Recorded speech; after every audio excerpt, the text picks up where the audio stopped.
ಸರಿ ಮಮ್ಮಿ ನಾನು ಎಲ್ಲ ಬೆಳಗ್ಗೆನೇ ಸಿಟಿ ಕಡೆ ಹೊರಟಿದ್ದೀವಿ. ಇದು ಬಂದು ಭಾನುವಾರ ಆಗಿರುತ್ತೆ. ನಾನು ಸಿಟಿಗೆ ಹೋಗಿ ಆಲ್ಮೋಸ್ಟು ಒಂದೆರಡು ತಿಂಗಳಾಯಿತು ಅನಿಸುತ್ತೆ. ನನ್ನ ಬರ್ಡೇ ಹಿಂದಿನ ದಿನ ಬಟ್ಟೆ ತೊಗೊಳೋದಕ್ಕೆ ಅಂತ ಹೋಗಿದ್ದು. ಅದಾದಮೇಲೆ ಇವತ್ತೇ ಹೋಗ್ತಿರೋದು. ಇವತ್ತು ಸಿಟಿಗೆ ಹೋಗೋದಕ್ಕೆ ಮೇನ್ ರೀಸನ್ ಬಂದು ನನ್ನ ಕಸಿನ್ ಪ್ರೆಗ್ನೆಂಟು. ನಮ್ಮ ಕಡೆ ಎಲ್ಲ ಔತ್ಲ ಅಂತ ಮಾಡ್ತೀವಿ, ಆವಾಗ ಸೀರೆ ಎಲ್ಲ ಉಡಿಸ್ಬೇಕು. ಹಾಗಾಗಿ ಸೀರೆ ತರೋಣ ಅಂತ ಹೋಗ್ತಾಯಿದ್ದೀವಿ. ನೆಕ್ಸ್ಟ್ ಸಂಡೇ ಹೋಗಬೇಕು. ಇನ್ನು ಮಧ್ಯದಲ್ಲೆಲ್ಲೂ ಟೈಮ್ ಸಿಕ್ಕಿಲ್ಲ ಅಂದರೆ ಸುಮ್ಮನೆ ಪ್ರಾಬ್ಲಮ್ ಆಗುತ್ತೆ ಅಂತ ಹೇಳಿಬಿಟ್ಟು ಇವತ್ತೇ ಹೋಗೋಣ ಅಂತ ಹೋಗಿದ್ವಿ.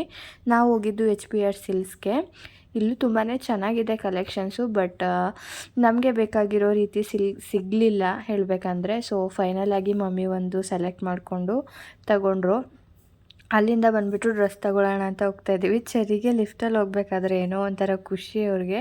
ಬಟ್ ಸ್ಟಿಲ್ ನಾನು ಇನ್ನೂ ಹೆದ್ರ್ಕೊತೀನಿ. ನನಗೆ ಲಿಫ್ಟು ಮೇಲೆ ಹೋಗೋ ಅಂಥದ್ದೆಲ್ಲ ಇವಾಗಲೂ ಭಯ ಆಗುತ್ತೆ. ಇನ್ನು ಮಮ್ಮಿನೂ ಸ್ವಲ್ಪ ಡ್ರೆಸ್ಗಳು ತೊಗೊಳ್ಬೇಕಾಗಿತ್ತು ಡೈಲಿ ವೇರ್ಗೆ ಅಂತ ಹೇಳಿಬಿಟ್ಟು ಅವರು ತಗೊತಾ ಇದ್ದಾರೆ.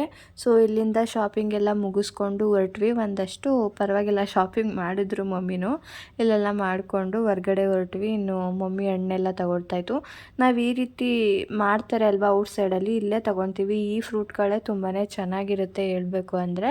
ಸೊ ಇಲ್ಲಿಂದ ತಗೊಂಡು ಬಸ್ಸಲ್ಲಂತೂ ಇವತ್ತು ಸಿಕ್ಕಾಬಟ್ಟೆ ರಶ್ಶು. ಅಂತೂ ಇಂತೂ ಮಮ್ಮಿ ಹೆಂಗೋ ಸೀಟ್ ಹಿಡಿದ್ರು.